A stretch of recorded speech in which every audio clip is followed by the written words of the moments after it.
केंद्र मंत्री निर्मला सीतारमण 2024 का अंतरिम बजट पेश करेंगी और लोकसभा चुनाव से पहले ही बजट पेश होने वाला है। लोगों की बहुत ज़्यादा उम्मीदें हैं, चाहे किसानों की बात करें, व्यापारियों की बात करें, स्टूडेंट की बात करें, छोटे व्यापारी से लेकर बड़े व्यापारी की बात करें, सबसे इनकी उम्मीदें बहुत ज़्यादा। मगर बजट पेश होने से पहले व्यापारियों की क्या राय है, वो क्या एक्सपेक्टेशन चाहते हैं टैक्स को लेकर, ड्यूटी चार्ज को लेकर, इन सब मुद्दों पर हम बात करेंगे। हमारे साथ व्यापारी संगठन है और इनकी राय जानेंगे और राय जानने के बाद इनसे पूछेंगे आखिर क्या क्या बदलाव होना चाहिए और इनकी क्या एक्सपेक्टेशन है निर्मला सीतारमण से, जो हमारी फाइनेंस मिनिस्टर है। सर क्या नाम है आपका? मेरा नाम अंचल बोरा है, मैं सेक्रेटरी हूँ हमारी एसोसिएशन का। सर 1 फरवरी को देश का अंतरिम बजट आएगा, उसके बाद लोकसभा चुनाव। इस बजट से आपको क्या एक्सपेक्टेशन है और क्या आप चाहते हैं? यही थोड़ा सा ब्यूरोक्रेटिक रेड टेपिज्म थोड़ा कम होए, प्रोसेस को सिंप्लीफाई करें, डिजिटलाइज करें, और जो इंसेंटिवाइजेशन है, अगर प्रधानमंत्री जी जैसे कह रहे हैं कि भाई मेहनत करो, इंसेंटिव के भरोसे मत रहो, तो एक वो वाला जो इंसेंटिव वाले प्रोग्राम्स हैं वो थोड़ा सा कंटिन्यू कर लें अभी, क्योंकि अभी जैसे आप भी देख रहे हैं रेड सी के कारण हमारे एक्सपोर्टर्स को बड़ा उनकी शिपिंग लाइंस ने कॉस्ट एकदम बढ़ा दी है। थोड़ा सा इनके ऊपर कंट्रोल बढ़ाना चाहिए शिपिंग लाइंस के ऊपर, जो अगर वो इंडिया लाती है इतना सारा शिपिंग लाइंस अपनी, तो उनके ऊपर कंट्रोल करना चाहिए। इतना बिजनेस वो इंडिया से कर रही, कोई ना कोई एक रेगुलेटरी फ्रेमवर्क होना चाहिए। बिल्कुल। एक जो इंपोर्ट एक्सपोर्ट की बात हो रही है, जो एक व्यापारी जब नया व्यापार शुरू करता है तो कहीं ना कहीं उसको बहुत ज़्यादा प्रॉब्लम होती है ड्यूटी चार्ज को लेकर, तमाम चीज़ों को चार्ज को लेकर, तो उस पर क्या कहेंगे? नहीं, पहले होती थी, अब नहीं होती। अब तो इन्होंने बहुत सिंगल विंडो सिस्टम बना दिया है। आप एक अप्लाई करिए, आपका उसी टाइम पैन कार्ड आ जाता है, बैंक अकाउंट्स आ जाते हैं। अब तो बहुत बहुत ज़्यादा सिंप्लीफाई कर दिया है। बिल्कुल। देखिए मैम, घर को तो महिलाएं चला रही हैं, देश को भी चला रही है, और जो हमारी वित्त मंत्री हैं वो खुद महिलाएं। क्या एक्सपेक्टेशन है 1 फरवरी को जो बजट उनका खुलेगा, क्या पिटारा महिलाओं के लिए होगा और क्या आप सोचती हैं?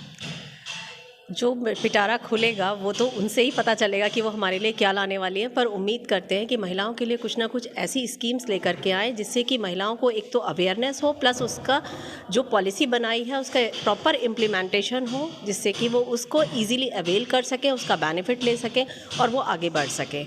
यही उम्मीद है। बिल्कुल। देखिए मोदी जी कह रहे हैं 7 ट्रिलियन और उससे अधिक जो भारत का बिजनेस है, इस बजट के बाद क्या असर पड़ने वाला है उस पर?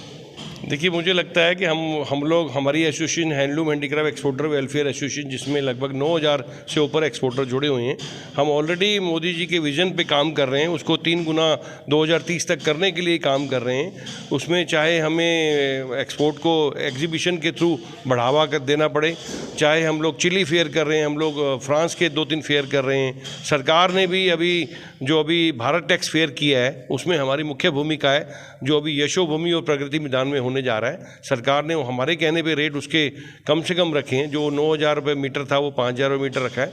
यही हमारा लक्ष्य है कि सभी को पार्टिसिपेशन मिले, वुमेन एंटरप्रेन्योर को स्पेशल बेनिफिट मिले।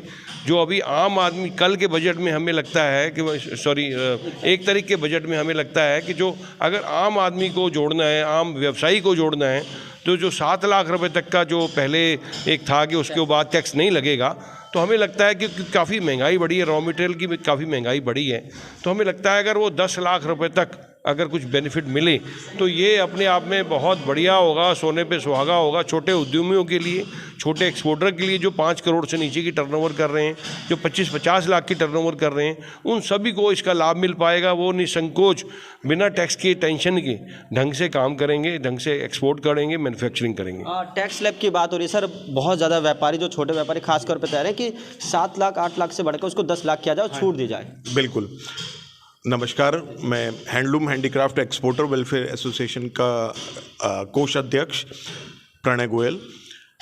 मैं ये ज़रूर इसके अंदर कहना चाहूँगा कि एमएसएमई सेक्टर के अंदर जो पेमेंट्स का जो सिस्टम है, उसको 45 डेज़ की जगह 15 डेज़ का करने की एक सरकार को एक पहल करनी चाहिए। और जो ये टैक्स स्ट्रक्चर, जो एक आम नागरिक के लिए जो एक टैक्स स्ट्रक्चर है, इसके अंदर कहीं ना कहीं 7 लाख से 10 लाख तक का अगर ये हो जाता है, इसके अंदर बहुत ज़्यादा इसके टैक्स ब्रैकेट में, प्लस जो अभी सरकार का जैसे अलग अलग चाहे पेट्रोल हो गया, डीजल हो गया, गैस हो गया, इसके ऊपर टैक्स का एक काफ़ी ज़्यादा भार है, वो भार धीरे धीरे कम होने लगेगा। कहीं ना कहीं ज़्यादा से ज़्यादा लोग टैक्स ब्रैकेट के अंदर अपने आप आने की वो करेंगे और अपनी ITR ज़्यादा से ज़्यादा फाइल करेंगे। हम अगर पुराने डेटा को भी देखते हैं तो कहीं ना कहीं इस चीज़ के अंदर हमने 2 गुना वो देखा है कि भी ज़्यादा से ज़्यादा लोग टैक्स ब्रैकेट के अंदर अपने स्वेच्छा से आए हैं, और आगे भी इस चीज़ को अगर हम ऐसे ही बढ़ाते रहेंगे तो कहीं ना कहीं इसके अंदर आप और इसके चीज़ का रुझान देखेंगे। मैम लगातार देखिए, क्योंकि महिलाओं की बात होती है, सरकार महिलाओं के लिए बहुत विशेष ध्यान देती है, बट इस बार 22 जनवरी को ज्वेलरी, डायमंड, इन सब पे जो ड्यूटी चार्ज होती है, जो उस पर पॉलिश करते हैं, उस पर 10 से 12% इंक्रीमेंट किया गया, जिससे ज्वेलरी और महंगी हो रही है। क्या चाहते हैं इस बजट में फिर? या ये बिल्कुल सही कह रहे हैं आप। एक तो ज्वेलरी का ये इनको टैक्स इनका लेवल कम करना चाहिए, और जीएसटी का भी मैं बोलना चाहूँगी, क्योंकि मैं एक लेदर गारमेंट एक्सपोर्टर हूँ। उनका जीएसटी का भी बहुत ही ज़्यादा 18% टैक्स है, उसको भी वो लेवल कम करना चाहिए। और इसी से अगर ये सब कम होगा तभी हम जाके ज़्यादा से ज़्यादा एक्सपोर्ट कर पाएंगे और सरकार का सपना पूरा कर पाएंगे। 1 तारीख को जब पिटारा खुलेगा तो आपकी क्या एक्सपेक्टेशन है, आपके लिए, आपके घर वालों के लिए, जो आपके जो वर्कर होते हैं उनके लिए? या मेरे को तो सबसे ज़्यादा घर वर्करों के लिए यही है कि उनका बेचारों का ये होता है कि 5 लाख के स्लैब का जो है वो बढ़ाएं, उनको 10 लाख तक ले जाएं।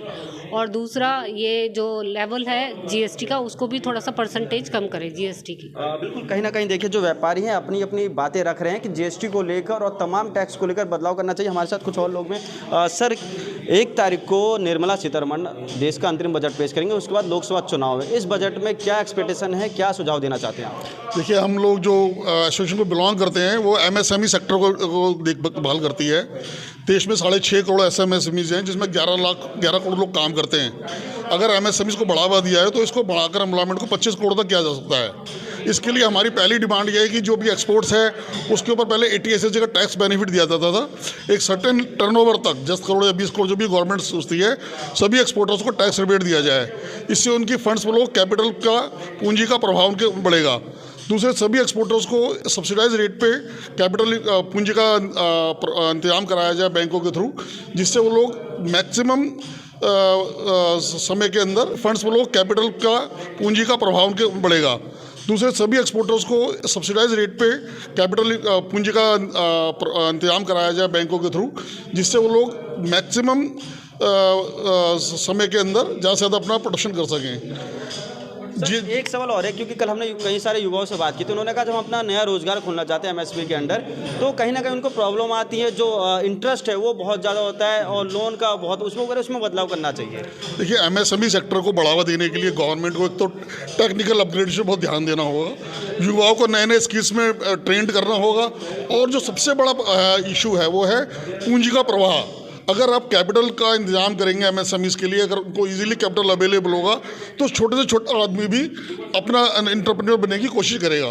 तो पूंजी का प्रवाह और टैक्स रिबेट ऐसी चीज़ें हैं जिससे सेक्टर को बहुत बढ़ावा दिया जा सकता है। बिल्कुल, देखिए हमारे साथ व्यापारी एक संगठन थे जिन्होंने अपना सुझाव रखा कि 2024 का जब अंतरिम बजट पेश किया जाएगा 1 फरवरी को, किस तरीके से अलग अलग सेक्टरों में इनके सुझाव हैं उसको उस पर इम्प्लीमेंट करना चाहिए, और कहीं ना कहीं जीएसटी को लेकर, टैक्स को लेकर उसमें डिक्रीमेंट करना चाहिए। इंडिया न्यूज़ से महेंद्र माही, नोएडा।